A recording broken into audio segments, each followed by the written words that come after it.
Welcome to a very special episode of the Guitar Department. I'm Joe Alton. On this episode, we have Walter Day. He's the founder of Twin Galaxies, the authority on video game high scorer record keeping. He is the father of modern esports. He is a participant in several documentaries, including his latest one called Arcades and Love Songs, The Ballad of Walter Day. He's going to tell us all about his career and his newest career shift into music, and he's got a show coming up here at Lefties in Des Moines on November 22nd. It's going to be a really interesting episode. Please give it a full watch. Welcome to the Guitar Department. Hello, and welcome to the Guitar Department. Once again, my name is Joe Alton. I'm going to be your host. Today, we have a very special guest. I want to bring in Walter Day. Walter, thank you so much for being here. I'm honored to be here. I'm quite surprised that there was this show available in Iowa. I'm impressed that you're actually honoring and celebrating the musicians of Iowa. Oh, I love Iowa music. Iowa music is practically my entire life, and it needs a lot of attention. There's a lot of talent out there, I think. I believe that. I believe that too. But I want to get to why you're here. You're kind of a prolific character in the video gaming world. And that's not at all why you're here, but I just want to preface everybody who maybe doesn't know who you are yet. You were the founder of Twin Galaxies, the owner of two arcades in Fairfield and Ottumwa. Am I correct about that? 3 arcades, Fairfield, Ottumwa, and Crooksville, Missouri. Crooksville, Missouri. Yep. And so the Twin Galaxies sort of spawned out of that, and you became the sort of arbiter of world records for video games as early as the 1980s. Is that correct? Oh, here we are. 1982. 1982. See, what happened was I fell in love with the video games in 1980, and I became on fire to have my own arcade. So by November of 1981, I actually opened up my own arcade. And within a few months of that opening, on January 18th, 1982, Time magazine published a cover story with all this artwork on the cover about the phenomenon of video games. And it was an amazing, 8-page story in Time magazine. But in that magazine article was a little box, a little feature box that had a story about a kid from Chicago named Steve Jurasik. And Steve Jurasik had taken a single quarter and put it in the Defender game and played it for 15 hours to get 15 million points. And that set the world on fire because suddenly a video game player, for his expertise, was getting all this attention in national media. And all over the nation, players said, I can do that. But in my own arcade, Twin Galaxies in downtown Ottumwa, someone came up to me and flashed the magazine in front of my face and said, I can do that. I said, do what? He says, I can break the record that's in this magazine article. And I looked at the article, because I hadn't seen it yet, and I said, this is unbelievable. Do you think you can do this? He said, yeah. So I said, okay, you get this weekend, you get to have the Defender game all to yourself, and we'll see how you do. In that weekend, he went 24 hours and got 25 million points and broke the record. So when Monday morning came, I called up Williams Electronics and asked them, is this the world record? And they said, we don't know. No one keeps track of the scores. No one keeps track of the records. Right. And so I said, that's interesting. So I called that day I called a total of 7 manufacturers and 2 magazines and asked them what they knew about high scores. And all of them said, we don't know because no one keeps track of the records. So I thought about that overnight, and I called them all back the next day because we had a scoreboard on the wall. And they said, we're keeping track of the scores. We have a scoreboard. And they all thanked me for telling that, and they all said, okay, you'll be our scorekeeper. And before the day was over, we became the official scorekeeper for the entire world of video game playing. And I went and hung up the phone and went back into the arcade to go play Gorf, one of my favorite games at that time. Yeah. And suddenly, within 30 minutes, one of my attendants tapped me on the shoulder and said, there's someone on the phone calling about a world record on a video game. I was astonished by that because it had only taken 30 minutes before the phone calls started coming in and people wanted to report high scores. So that phenomenon grew, and before long, we were getting 30 phone calls a day, 50 phone calls a day, 80 letters a day, stuff like that. It just built up and built up and built up. because the video game magazines would publish stories about us being the scorekeeper and telling people where they could send their scores to be recognized as world records. And they'd publish boxes of high scores, like high score tables. Right. And overnight, Twin Galaxies became the world's most famous arcade. And overnight, Twin Galaxy became the crossroads of the video game age. And we started promoting Ottumwa as the video game capital of the world.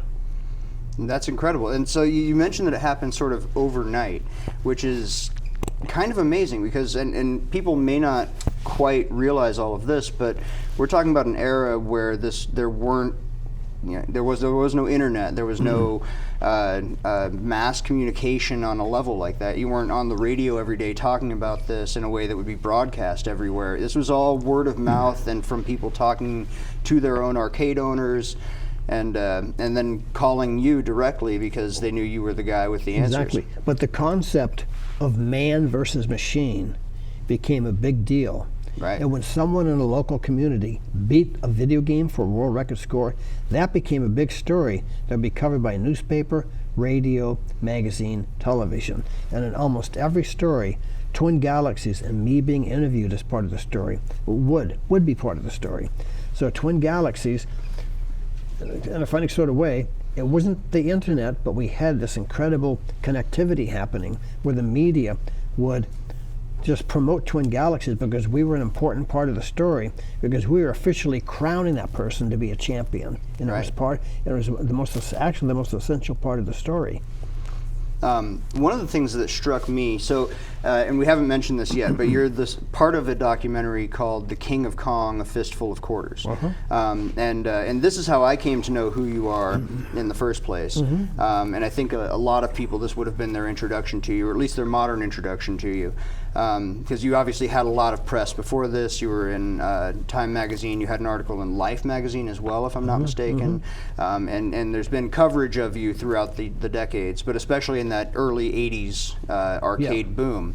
And then you have this event with Billy Mitchell and the sort of setting of the original Donkey Kong record, and that stood for years.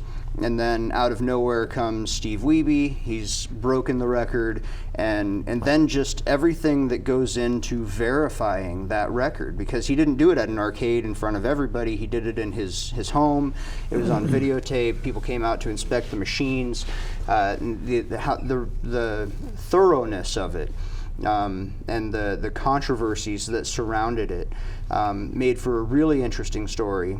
And then it sort of just got more interesting from there, though, didn't it? The gaming industry sort of took off after that. Well, here's the thing. Discussing the King of Kong, it's a huge thing to discuss. So people should just watch the King of Kong. I agree with that. And then they'll understand it all, as opposed to spending 2 hours to discuss all the ins and outs of it. Yes. The King of Kong essentially is not an accurate, truthful movie. It was made of all sorts of special editing devices to make Billy Mitchell be the villain and Steve Wiebe be the hero. Yes. So people should just watch the movie and be aware that nothing is exactly as the movie portrays. And I wanted to ask you about that too. This is, and again, we haven't even gotten to why you're actually here yet, but in that movie, Billy Mitchell definitely comes off as the villain. And then he's very standoffish towards Steve Wiebe, and again, I don't know how much of that is accurate, but in the movie, that's the way it appears. And as you said in this new documentary, one of the best lines in this documentary when you're talking about Billy Mitchell, you talk about what a great guy he actually is and how he's misunderstood, and how that documentary has sort of led to this image of him being a villain. But you show great affection for him, and he's obviously very loyal to you, and he comes off in this new documentary as a completely different person. Oh yeah. But the line that I want to get at is that you mentioned how he's a very good person, he's misunderstood. Even though he looks like one of those guys who are always trying to kill Bruce Willis. He looks like he's constantly attacking Bruce Willis. It looks like the terrorist in Die Hard. He really does. And what's funny is that he sort of comes off not like the terrorist in the movie Die Hard, but the guy who's sort of the smooth-talking businessman who thinks he can sort of get on the good side of these terrorists. And again, I don't know Billy Mitchell. I understand that he's not actually that guy. No, he's an extremely good person. Yeah. And I wanted to ask you about that. Is the question I had, and you've already answered, was that portrayal of him fair? No, not at all. How would you have portrayed him? Well, in now that we're scenario? talking about long explanations. So I think people should watch the movie. That's fair too. Yeah. But just so we're clear, Billy Mitchell is not at all who he's portrayed to be in The King of not Kong. at all. And then there was the just sort of compounding that issue. It could be so easy to have the whole interview get completely hijacked by the King of Kong. That's very true. So, but there also was this lawsuit that sort of came. He brought his records into question, and the more you think about this lawsuit, the less merit it actually had in the first place. Well, it had no merit at all. But to the casual person, having seen him in this movie, he comes off as the villain, and then he's getting sued, and his records are in question. It really all. I'm glad that this new documentary that he was a part of it, because he really seems like one of the hardest working people in the gaming industry, especially in that era. He's a very prolific figure, and he comes off very differently in your new documentary. Oh yeah. Which I suppose brings us to the new documentary. You were the subject of another documentary. You're the main subject this time of Arcades and Love Songs: The Ballad of Walter Day. Well, here's what happened, hopefully in a nutshell. So I'm the king of video games years ago, and then I started dating a beautiful, glamorous woman who's in the movie. And then one night she says, "Walter, I've secretly been seeing a friend of yours, and I need to be free to be with us because I'm falling in love with him." So my heart was broken that night. Actually, I just kind of rolled with it, but within a couple of weeks I started feeling terrible heartbreak, and it was a really rough experience and anybody who's gone through real heartbreak knows what it's like. Absolutely. So 2 weeks into the heartbreak, suddenly I started hearing music. The emotions began to structure themselves around music, and I started hearing music play here and play here and play here, and I'd actually have the songs in my body throbbing and pulsing, and almost like overwhelming my physiology. And they were songs. They were songs with melodies and hooks and lyrics and harmonics, and I was captivated by it because because it was almost like angels were singing the songs to me. They were so beautiful, and so I thought, well, I must be remembering some songs that are on the outside there. But then when I did research, I couldn't find them. They were all original songs. I was cognizing original songs, and so I started writing them down in notebooks, stuff like that, and working out chords and writing the chord structures down. And I started singing them in the tape recorders. And by the time the phenomena ended, I had 138 songs. Okay. And how long did it take for the phenomena to end, for you to finally get over the hump? The phenomena, the last songs, and I think it was 4 that came together in one group, was 10 years later. Okay. But generally, almost all of it happened within the first 2 or 3 years. Okay. And then about 4 happened about 10 years later. And so I was transfixed by this music, and I was so in love with it, so amazed by it. By the way, it's almost, I didn't write I often say I didn't write the songs. It's more that I listened to the songs. I heard like I was channeling an actual radio station, maybe on the astral plane or something like that, channeling a radio station, and the songs were just coming to me. And some of them were so familiar to me that I thought I was remembering someone else's music. So I did the research and even met with musicologists, and we went over the songs, and we couldn't recognize that the song existed any place. So I presumed that even though I had the experience that I'm remembering this song, it was a new song. So it was my song.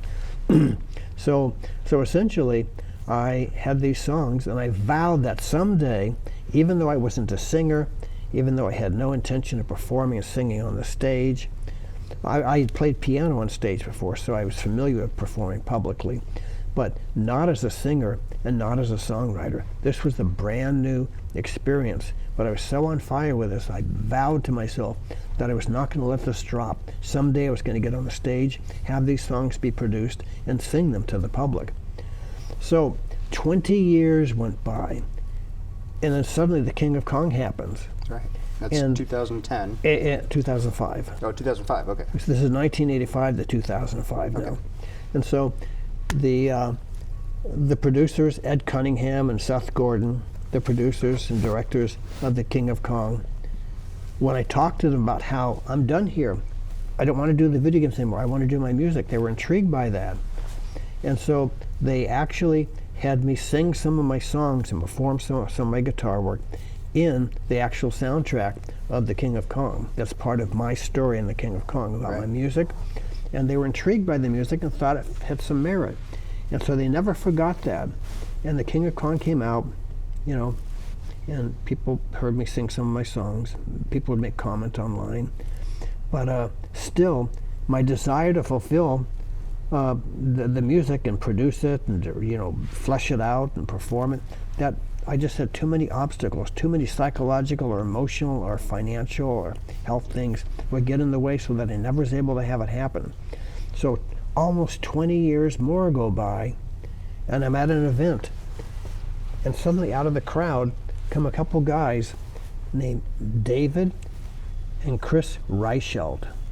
And they had created a game called, a mobile game called Color Switch, which had been very successful, and they had a lot of money. And they were very unusual people. They weren't your usual kind of people who have a lot of money. They were into helping people and doing things. And they come up to me in the crowd and they say, "We remember you from The King of Kong. Whatever happened to that music?" And I told them the story of how, even though I'm still on fire to do it, and it's my heart's desire and the goal of my life, it never was able to happen because I just had too many obstacles and too many distractions. But I still haven't given up, and I hope to do that music someday. So they thought about it and went home. Then they contacted me a little bit later and said, "Walter, we have the resources to help you. We want to pay for your album and bring it out, all expenses paid, put you in a studio, and have an album of 10 or 12 songs made." It turned out to be 9. And so they put up the money, and next thing I knew, all expenses paid, I was in a music studio, Catamount Studios in Iowa, Cedar Falls. Right. And I'm there doing this music and recording it. And a couple of months into that, Seth Gordon and Ed Cunningham, from 20 years earlier with The King of Kong, learned that Walter's in a studio finally doing his music. And they thought, "Oh my God, what a story this can make." The story of a man who had his heart broke, had this music, and he never gave up his dream. And at the end of his years, he managed to get into the music studio and actually bring his dream to life. So they thought the story had to be told, and that's why the movie Arcades and Love Songs, The Ballad of Walter Day, is so compelling to so many people, because it just brings out it's almost like the spiritual theme of the movie is, it's never too late. That's very true. And just to sort of drive that home, you are, am I correct, you're 76 now? 76. And so you're just now, the album is released. Mm-hmm. I've listened to it. It's really good. Oh, good. The movie is now out for Mm-hmm. people to watch. You can rent it on anywhere that you can find streaming movies. Oh yeah, if you go on Google and search for Arcades and Love Songs, The Ballad of Walter Day, any part of that, it'll come up with lots of links that you can click on and watch it, I think, for $3.99. It is something like that, and it's well worth the money. You should absolutely go watch this movie and go listen to this album. And now you're on a tour sort of promoting it here throughout a few cities in Iowa. Mm-hmm. But I want to compound something here that when you said that the story is to just never give up and that you finally get to fulfill your dreams. I feel like, having watched the movie, I feel like the real impetus behind making the movie is that it was you specifically doing it. And what I mean by that is that you have done all of these things to sort of help promote other people, and you're a man of humble means, you know what I mean? You would assume with all of this success that there would be just a ton of money rolling in, and obviously people who know video gaming know that that's not really how it works, but also you're the father of modern esports. You know, there's a whole line of accolades. Your accomplishment is beyond comparison to most other gaming personalities, and yet there's not a whole lot of I wouldn't say there's not a whole lot to show for it, because there's a lot that I feel like you take away from that. I don't feel, you don't come off as somebody who regrets having not made, you know, millions and millions of dollars doing this. And in the movie, they actually say, you know, if he ever had any money, he used it to serve other people. He gave it away or helped people doing it. And so for somebody to jump in and say, well, let's help him do this. Let's help him fulfill this dream, or get away from what you've described as your greatest fear, which was to never have done this. I feel like it comes off, as somebody who hadn't met you until a few minutes ago, it comes off as something that you greatly deserved. Well, that's a very, very kind sentiment. I thank you. And but yes, it never amounted to much money from me, because it just was so much more fun to make all this stuff happen. And because all of the things I did, they were like pioneering things. Mm-hmm. So it didn't necessarily easily draw venture capital or supporters. So therefore I supported everything. For years and years and years I supported everything, which meant that my money, instead of being used for my own personal investments, got used for the promotion of organized video games in the Twin Galaxies phenomenon. When you point to, so I'm a child of the 80s. Okay. And so I grew up with an Atari 2600 in my living room, and eventually a Nintendo, and on and on. And when you think about the big moments in gaming from that age up, you land on certain milestones. The movie Tron, for instance, the movie The Wizard was a big moment. They introduced Super Mario Brothers 3, and you sort of you mentioned at one point that you feel like video game characters are going to be a much bigger part of the movie industry, and that statement was 20 years ago, if I'm not mistaken. But since then, we have all sorts of video game movies. They're kind of everywhere. The Super Mario Brothers movie was one of the biggest movies ever made. So you're sort of, and I feel like none of that happens without the sort of support that you've given it. And so I think the video gaming industry owes you a huge debt.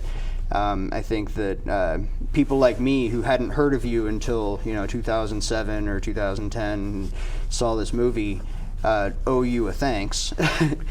Just because I grew up playing Donkey Kong. It was on an Atari, but I was 10 years old when those arcades were the biggest thing, the place to be. And obviously we've moved past that now, but now my son is 6 years old, and he'll sit there and play Roblox all day, and I feel like even that might not have happened without the sort of infrastructure that you gave the gaming industry. So to see somebody giving back to you, that's a very kind thought, kind sentiment, and that's how they felt at Color Switch.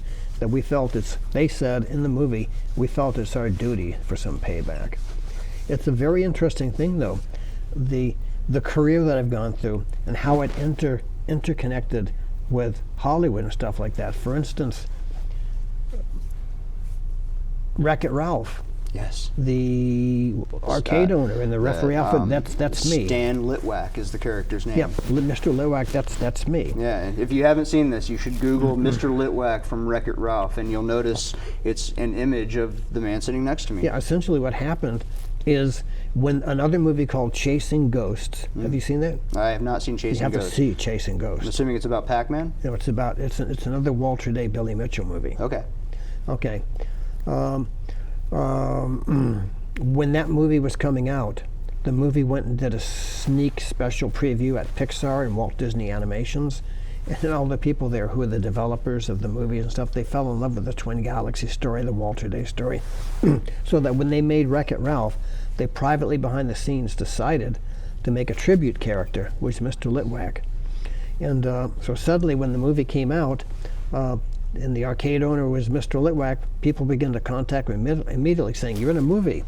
So I was absolutely flattered and honored that they had made a tribute character in my honor. That's So how somebody in the studio said, "Walter, we made that tribute character for you." I'm gonna say you weren't aware that they were going to make it until the movie came out. No, they didn't contact me. They didn't ask for permission. They didn't interact with me. They just did it. And so I had numerous people who were on fire to try and get me to sue them, but it just didn't work for me ethically because they had honored me, and to go and punch them back like a sucker punch for honoring me just didn't work for me. I got some friends kind of mad because they wanted me to go after millions of dollars. And I had a friend who actually worked for Disney, who I told him what was going on. He says, "Oh no, you don't want to sue Disney. They have an army of lawyers and you would not like how it turned out." That's true. And in fact, the reason I mentioned that they should Google Mr. Litwack is that we don't have much of a legal department here, but we won't be putting a Disney character up on our screen to actually show a side-by-side comparison. But it is out there. You should Google Stan Litwack from Wreck-It Ralph, and it's very much based on you. And honestly, I never thought of it as something that you should be upset about. Oh no, I wasn't upset at all. I was very honored and flattered. But here's another thing also. Ernie Klein, who did Ready Player One, yes, I met him at an event and we got up on the stage together, and he said to the crowd, "It was because of Billy Mitchell, Walter Day, and Twin Galaxies that Ready Player One exists." And because it turns out that he watched every day while writing Ready Player One this other movie, Chasing Ghosts, that you haven't seen yet, and you'll have to see it. I'll watch it. Because that inspired him, he said. He said Walter Day and Billy Mitchell were the inspiration for Ready Player One. And without them, there would have never been a Ready Player One song. So that's actually a video you can actually find on YouTube right now where you hear him saying that. I'll have to look that up too. And that's part of why I wanted to talk to you briefly about Billy Mitchell, because he does come off as sort of unfairly portrayed in the biggest movie that he's a part of, and so he does sort of look the part, and in the movie he's sort of portrayed as the part, but it all really does come off as unfair. And he was there for your first show. He traveled down just for you. It's all Hollywood. Yeah. So Billy Mitchell is a very dear, kind person who, when people meet him, they love him because he's just so generous and kind and considerate, and just he's devoted to his friends. And there are pictures now of him and Steve Wiebe that they don't seem like they have any animosity. No, they're doing fine together. Yeah, and so to bring Steve into this, you have a show coming up November 22nd here at Lefties in Des Moines. I thought it was at Righties. Is that Lefties? Is it? Yeah, it's Lefties. So Lefties is actually named after a dog that that used to be a part of that institution. He was missing a left leg, if I'm not mistaken. And so they named it Lefties after he passed away as sort of a tribute to him. When you go there, you'll notice there's a cartoon image of a dog behind the stage. This is all new to me. I had never heard of Lefties before until this was actually scheduled by the great Howard Harmson. Yes, the prolific. We always had to drop his name someplace. Prolific promoter, H.D. Harmson. H.D. Harmson presents Walter Day, or Arcades and Love Songs, A Ballad of Walter Day. So we're gonna on November 22nd at Lefties, we're gonna show the movie. And then I think there's going to be some music with me and Steve Wiebe. I was going to say, Steve Wiebe's supposed to be there on drums, correct? Yeah, I hope so, because I can't play the drums. Well, definitely not while singing and performing, correct? Yeah. And so when you perform, you in the movie, when you perform, you have your first ever show, and like I said, Billy Mitchell was there, and his friend Steve. I'm sorry, I can't remember his last name. Steve Sanders, who is another prolific member of the gaming community. They're both there in support of you, and you've got a whole cast of people that are there just to see you perform. Including the muse, the woman who sort of inspired all of this. I wonder what that moment was like for you. Were you were clearly nervous, I think, but I think that audience would be nerve-wracking for me. I've been in front of lots of crowds for different things as the video game king. Sure. And also as a teacher of transcendental meditation. Okay. And but suddenly I was so out of my element. I was so in like deep water of my head because I was about to sing. Because remember, I had never been a singer. It had been a lot of work in the weeks leading up to me singing on that stage. to try and get my voice workable. You're working with a vocal coach. Yeah, and because I have some sort of, you know how you can have stress different. I have some sort of stress in the throat that I have to work around. So it's a lot of work and practice for me to have a singing voice. So I was a little nervous, especially about, am I going to remember my lyrics? And I did. I was fine. And but it was a moment to see me. There was a moment of there was the moment when I spaced out, and I think I showed that on the stage. But then I recover within about 10 seconds. Right. And Ed Cunningham, the producer, says, "Oh my God, I froze in my seat because I thought you were gonna spiral down, have a panic crash attack, and yeah. burn." Yeah. So, and it sounds like you were nervous, but that you were. I got over it real fast. Yeah, and it's really just the dedication to doing this. You've had this vision in your head. You've had this dream, and now you've gotten to a point. Everything's recorded. Everything's laying there. All you have to do is walk on stage and sing, and then you do. You get on stage. You start singing.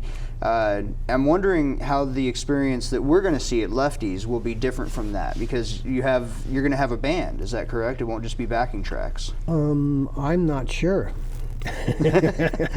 I think I'm going to have a drum, Steve Wiebe, and there must. I'm going to have a guitar, so I'll be playing the guitar too, Right. which is really going to be an interesting experience, because I don't have a lot of experience at all of playing a live guitar while remembering lyrics and singing the lyrics. Sure. So I'm not sure if there's backing tracks or not. I was going to ask you, we'll get back to that concert for sure, but I was going to ask you about the creative process here. So you've brought a guitar with you, but you mentioned that it sort of felt like you were channeling this music, and that you come to it and write it down, figure out the chords. Was it every day? I sit down and I practice transcendental meditation. In the morning for about 20, 30 minutes, then later in the day. And those two sessions do something to the brain structure. They've done tons of studies where the hemispheres of the brains begin to work together, and the areas of the brain that are responsible for the creative process become activated and stronger and clearer. And I like to say that for having those songs come into me was like an antenna picking up the radio waves out of the air, you know what I mean? But the antennas clearly were refined and stronger and clearer and more balanced as a result of practicing transcendental meditation. Probably the best thing a person could do in the world to enhance their creativity and get their brain working on the highest level, turbocharge it, is to practice transcendental meditation. So when you're meditating, you're not necessarily doing creative things at the time that you're meditating, because the scientists have studied that you're slipping into a state of consciousness called a hypometabolic state of restful alertness. That's a mouthful for you. Yeah. But essentially, it means that you're experiencing the transcendent. There's a source at the basis of the mind where all your thoughts come from, all your impressions come from, where your energy comes from, your creativity comes from, your happiness comes from, your energy comes from.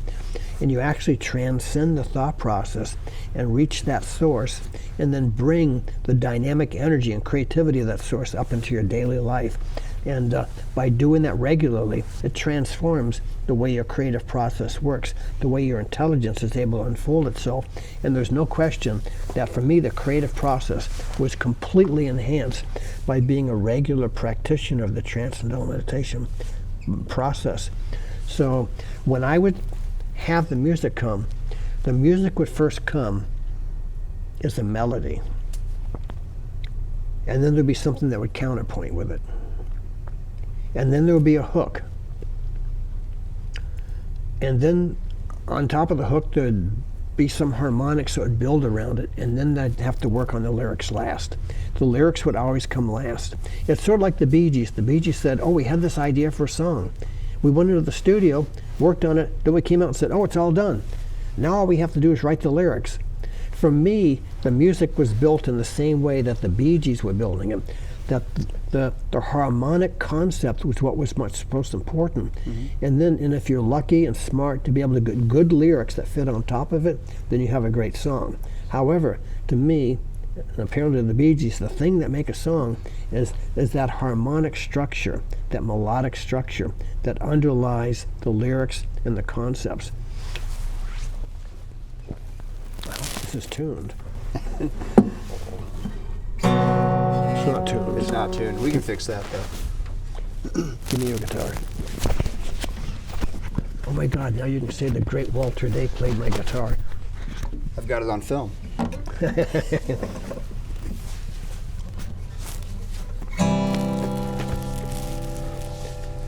See, the music came. This is the song we're going to work on next. It's called "The Museum of Your Heart." Okay.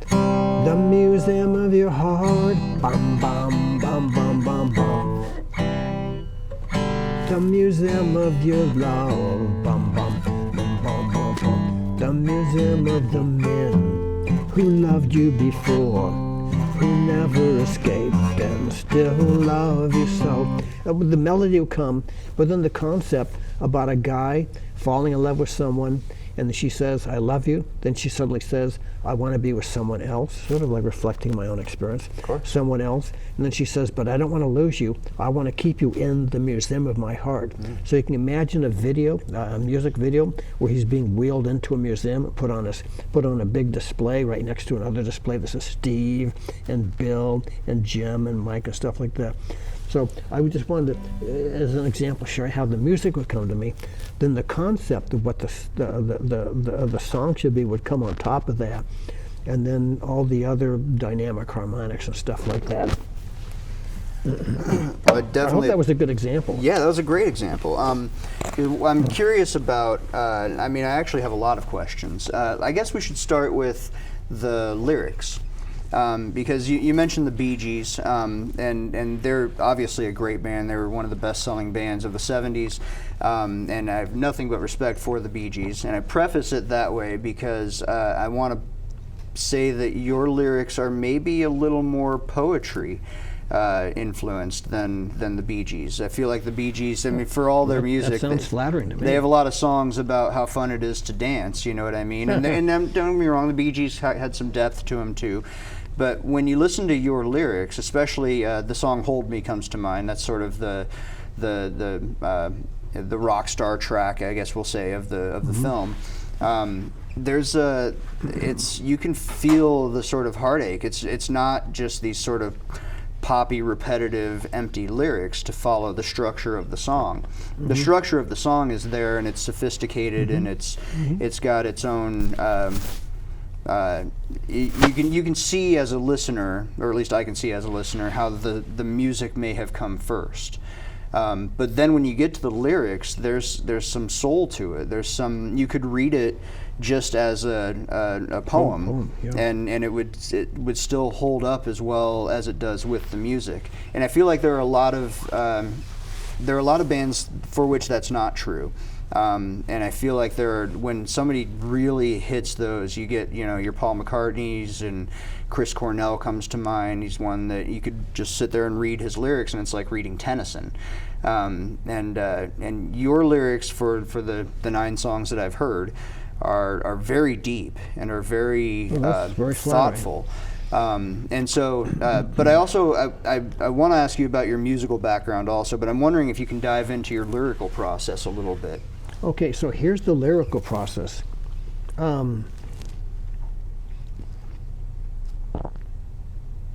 Lyrics are the hardest part for me. But what makes it an easy prospect of doing lyrics that work is because the conceptual hook comes first. And then that makes it self-evident what needs to be built around it. Does that make sense? Yes. Okay. So the conceptual hook, like the Museum of Your Heart, okay, the lyrics for the Museum of Your Heart are this: the Museum of Your Heart, the Museum of Your Love, The museum of the men who loved you before, who never escaped and still love you so. We're locked here inside, you say we're just friends. We're willing to leave, your smile keeps us in. By leading us on, by building up hope, by fanning the flames and pulling the choke. That long refrain makes all the rest of the song so easy to write, because everything else would just be in terms of those 9 lines, you know? Sure. You see that as an example? So you sort of use those 9 lines as the inspiration for the rest all of it. the rest of it fill. Like I would think of it as the filler that goes around it, Okay. because that so conceptually captures the whole process of the concept of the song. And like, darling, please listen. There's no mistake about it. Do you remember that song? Mm-hmm.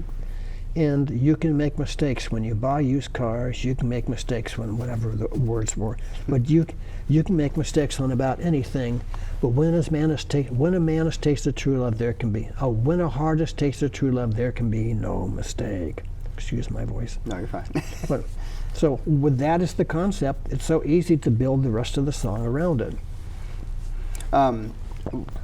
What is your musical background? I've seen videos of you playing piano. There's a really recent one of you just sitting down and trying to work out some Scott Joplin. Okay, you clearly play guitar. So in 1956, my father wanted us to sing Al Jolson songs as a duet, me and my older sister. And as I say in the movie, after an hour or so, he saw how bad we were and gave up and went back and had another beer. But a year later, in 1956, at the age of 7, because I was born in 49, he signed me up for accordion lessons. Accordion. And I got reasonably good, but I never excelled at it because I felt I was a captive to it. I was made to practice. And I think I had attention deficit disorder back then, like probably every kid. Yeah. And so I had musical connectivity, but then eventually I got a guitar and started experimenting with it. And I never became real good, but I was able to do chords.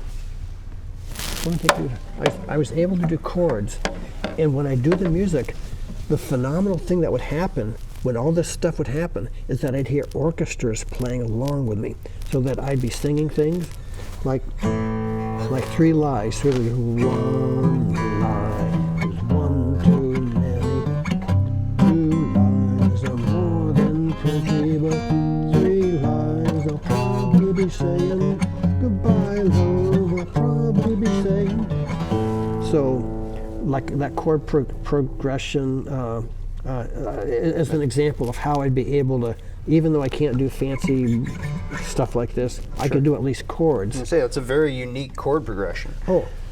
There's one place on the internet where I just in amazement watched all these people arguing about where Walter Day stole that chord progression from, because he couldn't have thought of it himself. Yeah, always somebody, right? Yeah. I did not. I've heard a lot of music. Music has been my entire life, and I have never heard a chord progression quite like that. I've had a lot of people, their eyes open, saying, "Wow, that's an unusual chord progression." It really is. It's got and you hear some weird progressions sometime. I'm a big fan of the band The Doors. They were one that would take a simple back and forth chord and just put a bridge that made no sense musically in the middle of it, and then come back. And obviously you think about the more prolific, Frank Zappa or Bjork or these Beck, for instance, these characters who would sort of do who things. was your favorite band from a long time ago? The Doors were my biggest inspiration. They weirdly, they're a band that didn't have a lot of Guitar Hero type songs in them, but they inspired me to play fingerstyle, which sort of launched my musical path, so to speak. And then when I started giving lessons, I had to figure out how to do all the rock stuff. But that sort of helped inform my education too. I went to school for music, and they teach you jazz and classical music theory. And for me, it's all just sort of, it's like learning math, but then at the end of it, you get to play a song. Yeah. So for me, it's all self-learned. And like that chord progression, I heard it, I listened to it, And then, is it challenging for you to hear it in your head and translate that to the fingers? Well, it's real interesting, because when in Fairfield, we have these big Golden Dome buildings. You might have heard about them, the Golden Dome building. Yeah, sure. And hundreds of people go in there, all do a group meditation together. Boy, I'll tell you, when it came time to do the group meditations, that music would become louder and clearer and deeper. And it's almost like I'd hear the music transcend down to the level of pure consciousness, and it would become a whole unique new level of experience. I mean, anybody watching the show, in my opinion, if the best thing they can do for the creative process of their music is if they practice transcendental meditation, because it made that deep area of the brain where you can experience the deepest part of music so alive and so awake, so that it could just come out, so that it was so easy sometimes to hear this stuff. So I double back on TM all the time as an explanation how a lot of the stuff was so easy to come to. And it was unbelievable, because also I'd go take a shower in the morning and the songs would throb through me. They'd almost like beat on me, the songs. I'd hear the songs playing. And where did they come from? They were coming. Well, there is sort of a long history of people mentioning similar mindsets. I forget who the founding father was. I'll go ahead and probably incorrectly attribute it to Benjamin Franklin, but they used to fall asleep with a ball in their hand, so that when they actually fell asleep, it would hit the floor and wake them back up, and they could start writing in that state where they had just recently fallen asleep. Paul McCartney wrote the song Yesterday from a dream he had. He heard it playing in a dream and woke up and figured out the chords and the melody, and went around just as you did, asking people, like, what song is this? Do-do-do. And then nobody could tell him what song it was. He eventually figured out it was his. The song on my album, Don't Give Up, 'Cause I'm Changing for You. Do you remember that one? Mm-hmm. That melody haunted me, and I kept hearing it. And I met with musicologists saying, do you recognize this? Do you recognize this? And no one did, so I had myself a song. Yeah, it's those types of stories are actually, they're not really common, but they do happen. Yeah. And certainly there are a lot of people who meditate who don't end up writing songs or having that necessarily that inspiration. But that's part of the personality at hand, whoever's doing the meditation, I would believe. Yeah. But I do have a couple more questions to ask you before we have to go. I suppose the first one is that now that you're doing these shows, now that you have a show coming up at Lefties and you have a couple other around the state here in promotion of this, you have this documentary out telling your story, do you feel like there's more or less vulnerability towards talking about it and towards being on stage to perform these? Well, it was a very interesting process. I hope my answer is not too long, because I imagine you're running out of time. But essentially,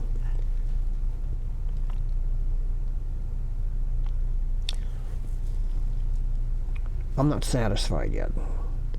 I have to do another album, because I want to have the music that I did on this first album. The harmonics that I hear didn't quite make it into the songs.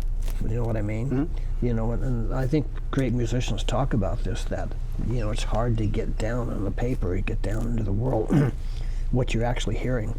So I want another go at it and have another 12 songs and see if I can do them even better and closer to how I actually hear them. The songs that were done by Catamount Studios in Cedar Falls are brilliant. He's a great technician, great engineer. They really are well recorded. They're really well done. Sonically, they're very good. There's some nuances of the harmonics that just didn't get passed into the songs, so I want to try again. And so I'm looking forward to doing another album. Besides, I have some songs that I think would be really successful if I could get them out. So I'm looking forward to that. Yeah, when you have, you said 138? 138. And you've only recorded 9. Yeah, well, there was a 10th one, but something happened where I couldn't get the ending of it right, so we set it aside to deal with later and just had the 9 come out on the...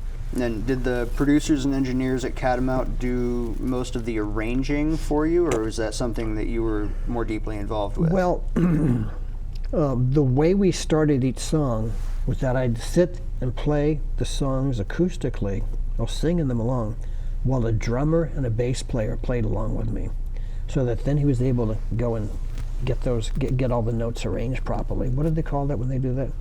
That's the arrangement. It's just deciding which notes go where, which instrument should be playing what. Yeah, and so they essentially did the arrangement. Okay. Do you are you nervous for your upcoming show? Well, this will be a little. Well, I was thinking about this morning. Am I nervous? I'm not quite nervous, but I have a lot of expectation, because I want people to go away saying, "Oh, that was a good show," as opposed to Walter Day. He doesn't know how to play guitar and sing at the same time. It's a challenge for me, because remember, this is a new field for me. Right. When oh, by the way, one thing I also did was I used to play ragtime piano. Yes. And I was really good. I mean, really good. I could sound like all the records, and I could play 38 different songs. And I gave some big shows. I think the biggest show I ever gave was to 3,000 people. Oh, wow. And so, and I was never nervous. So, because I was self-confident. To be honest, I'm not self-confident of my ability to sing and play at the same time. I got the gumption to go out and try. Yeah. But who knows how it's going to be. But I think everybody would be forgiving, because they're going to hear us play and sing after they watch the movie. Yes. So I think that they'll probably be more heart value. And you really do come off as somebody who would deserve any forgiveness needed at that point. I like that. I suppose the next question I want to ask, the person who broke your heart and inspired all the songs and set the sort of chain in motion, they were there at the show that you did at the end of the documentary. Oh, yeah. You made it a point, probably to their benefit, to not name them as a person in the audience, even though you were asked directly, is this person here? And you gracefully avoided that question. I felt protective of her. Yes. And probably still do, even though she is named in the documentary and she was, voluntarily a part of the documentary. What is your relationship with her like now? Well, every single person says, "Walter, you guys have a lot of charisma and chemistry together. You guys must be together again." So we're getting closer and closer and closer as friends. Whether or not we would become a couple again all depends on the magic of true love. It has to be true love. It can't be some emotional, conditional thing that we create because we want to be together. Sure. At my point, see, I'm 76, and the last thing I need is just a relationship. However, I'm completely open to love. And if I were to fall in love with Shane, even though my affection for her is growing because we have to interact so much, then I'm all for that. So, but here's an interesting aside though. All the people who were part of making the film in Hollywood, because it's not an Iowa film, it's an actual Hollywood film. Right. Yes. Yeah. And Ed Cunningham is an Academy Award winner. Oh yeah, he's Emmy and Academy. He's no local producer here. So. Yeah, so essentially, all the people who edited it and did focus groups on it and wrote stuff for it and did sound stuff on it and post editing, all the different things, that whole group of people who are completely involved in the process of making the movie, they all think from their perspective that Shane is the actual star of the movie. And I can see that because she brings some incredible dynamics in it that is just so valuable. And the movie would be like 1/10 its impact, 1/10 its pizzazz if she was not a part of it. I would definitely agree with that statement. Yeah. And part of that, she's not in it for very long actually. She's only in it for maybe 5 or 10 minutes, but her enthusiasm and her perspective on your relationship and your breakup and all of the subsequent events, the life paths that you both took from there on, there's this concept that I'll steal from The Simpsons, but it's true of several other shows, that we love Homer Simpson because Marge loves Homer Simpson, and because somebody sees in him the redeeming quality that the show itself is not designed to show. And you definitely show your redeeming qualities. Not that you have the need to be redeemed, but you through the documentaries I've seen, through the exposure you have, you come off as somebody who's very deserving of all the things that you are being given and that you've accomplished. And then to have her come in and completely validate that opinion, somebody who did know you from back then, somebody who can recognize what your life has been from when she knew you until now, and she had just glowing things to say about you. There's a part in the movie where she says that you would have been the best husband, you would have been the best father, and you get a smile on your face and sort of look at the camera, and I can't tell in that moment what you're feeling. I would love if you would go there for a second. But okay, well, first of all, when the time came for them to interview Shane for the movie, when they were done interviewing her, they suddenly said, "Okay, we got to go see Walter now and interview him." And she suddenly says, unscripted or completely non-staged, she said, "Oh, can I come?" They said, "You want to come?" "Yeah, I'll come." She said, "Okay." So that's when they're filming her in the car on the way there. It was completely unplanned, unscheduled, unstaged. And when she comes to the door and knocks on the door and comes in, that's completely a shock to me. She wasn't expected. This was not planned or staged. So they didn't even call you in advance and say, "Hey, she's coming." They completely showed up out of the clear blue. Oh, wow. And so that's how organic and vulnerable and real and genuine and authentic the whole thing was. And people can sense that. That's part of the reason why people love this movie, because it was so real and not staged in Hollywood, you know? Yeah. And she comes in and we sit there and we started having that interaction.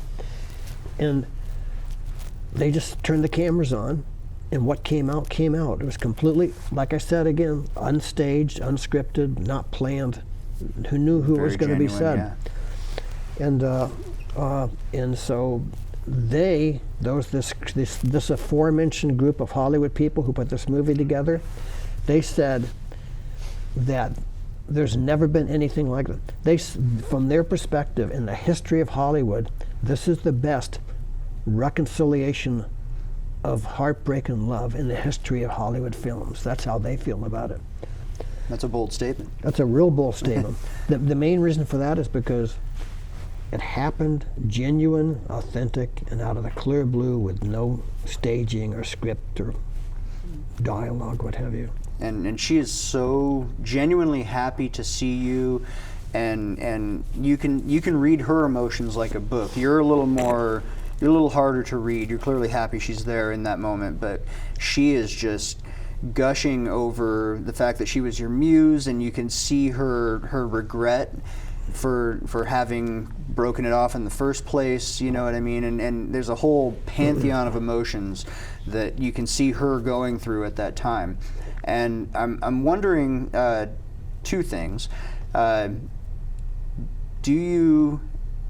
I don't feel like you're a person who regrets a whole lot, and your accomplishment in the gaming industry and all of that aside, would you trade the 138 songs to have had that relationship up through today, to have it work out in an idyllic sense? Well, no one's ever actually really asked me that yet, and we bring the heat here on the guitar department. I think that everything's turned out okay as it is, and I guess that's the only way I can conclude it. And I believe that there's divine fate and there's destiny, and this clearly was what the divine fate and destiny was for me and Shane. Well, that's a wonderful answer. Yeah. I suppose we do need to wrap this up. I can hear my producers freaking out, but this has been a wonderful conversation. Thank you. And I thank you so much for coming on and for sharing your art and for, again, all of your accomplishments and your building up of the video gaming industry, which I myself have benefited from in a lot of ways. You're just an absolute legend, and it's great to have you here. Very honored. Thank you. I'm really excited to see this show at Lefties, and I really hope that Des Moines comes out and supports this. And in the meantime, we should all be watching Arcades and Love Songs, Chasing Ghosts, The King of Kong. Are there any others that we should be watching? Those are the main ones. Arcades and Love Songs are what they should watch. Yes. King of Kong they should watch. Chasing Ghosts they should watch. And Yeah, I look forward to your next album. I'll be excited to hear it. Thank you. I'm excited to hear it too. Well, thank you so much for Thank being you. here, Walter. Thank you very much. Walter Day, everybody.